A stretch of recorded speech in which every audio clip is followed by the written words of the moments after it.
from Capitol Hill, Republican Senator Rand Paul of Kentucky. Senator, thank you very much for being with us. Good morning. So, do you think this, there's not a lot of support for this bill.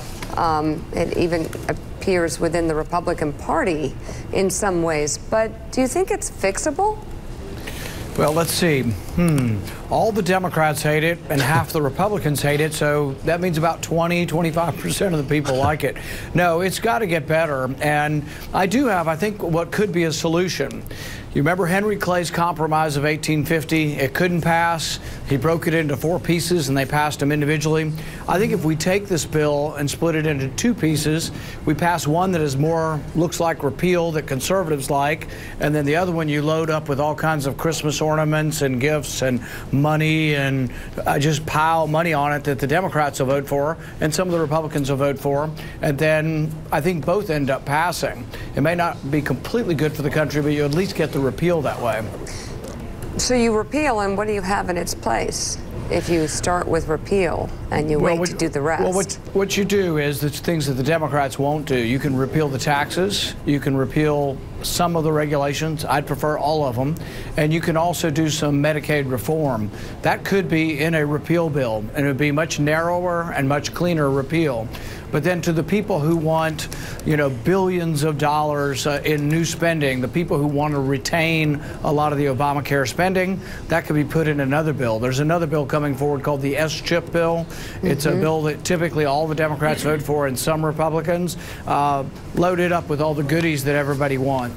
And so then the fiscal conservatives would get the repeal, and the fiscally less concerned would get all their spending. Yeah. I'm looking at the date. It's June 29th, 2017. The Republican has been talking about this for how many years? And they've come up with the bill. The bill that this president is pushing is just, it's ruinous. Are you surprised at how little has gotten done, given how big an issue this is for your party? Well, I think the problem is that for years and years, Republicans said we were for repealing it, ripping it out, root and branch. But then we got to the discussion, we discovered that about 1/3 of our caucus wants to keep large portions of Obamacare. So the bill that we currently have before us keeps the Obamacare subsidies, keeps 10 out of 12 of the Obamacare regulations, and actually preserves the Medicaid expansion forever. And the left hates it because they don't believe any of that. Some on the right hate it because we see it as too much big government in an era where every year we have a deficit of about $500 billion, if not more, and a $20 trillion total debt. So there are concerns on the right and the left side, and when both the right and the left hate something, you find that you have a difficulty, I think, getting any popular support. Senator Paul, it's Willie Geist. Good to see you this morning. Those gifts and goodies and Christmas ornaments you described in the spending portion of the bill that you would split up in half, we're talking about Medicaid expansion. We're talking about spending for the opioid crisis, which obviously has affected your state. And I understand the onus and the burden that the Medicaid expansion has put on states to carry so much of that cost, and will get even greater as we go forward. But there are an awful lot of people in your state who benefit from it. What do you say to them if that is rolled back over time? I'm talking about Medicaid expansion, and they're no longer covered. What happens to those people? What I'd like to do is actually expand the insurance market, expand the employment market. And one of the things that I've been advocating for, 20 million people were left without insurance under Obamacare. Nobody talks about that. 20 million people do not have insurance under Obamacare. What I'm for is something that actually expands beyond Obamacare. I'm for letting every individual in the market join a co-op or a buying group, and then they would be part of a large group. They'd be protected against pre-existing conditions, but they'd also be able to get a cheaper price. But this only works if you free up and get rid of the mandates and regulations, because you have to legalize inexpensive insurance. Right now in America, Obamacare made it illegal to buy inexpensive insurance, and as a consequence, millions of people don't buy it, and you got the death spiral of Obamacare because you priced people out of the marketplace. Senator, do you think, just in principle and broadly speaking, that Medicaid has been a benefit and a good thing to the state of Kentucky? I think what you have to do is you have to decide what you can afford, and you have to be honest about how you pay for it. So, for example, yes, there are people who definitely cannot help themselves that Medicaid helps. Do I want 50% of Kentucky to be on Medicaid or 5%? My preference would be to have 95% working and 5% on Medicaid, and I think we could afford that. But the dishonesty of Obamacare was they put everybody on Medicaid and they said it will be free. It's manna from heaven. The federal government will pay for it. And we have a printing press up here, the Federal Reserve, so we just borrow money to pay for Medicaid expansion. Right. What we should do is we should say to Kentucky and every other state, if you want to expand Medicaid, you're welcome to, but you got to pay for it.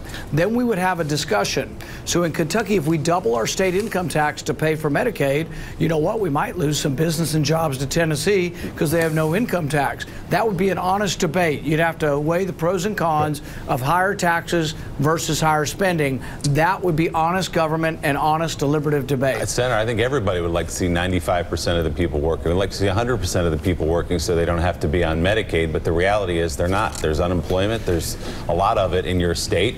So again, well, actually, we only have about 4.5% to 5% unemployment. We have institutional unemployment, the people who are no longer looking. So we have to fix that. That's right. But I would say that we have differences between Republicans and Democrats on how we get there. Right.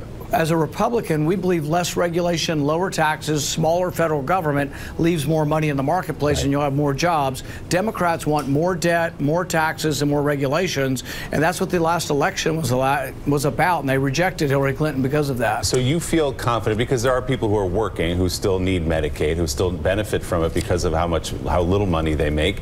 You feel confident that if this were to become law and that there was some Medicaid rollback included in this bill, that the people who now enjoy coverage under Medicaid would quickly and seamlessly be covered? In other words, people are worried in your state. They say, okay, if you take that away from me, what happens next? Is there a month? Is there 6 months? A year? What happens to my coverage and my family?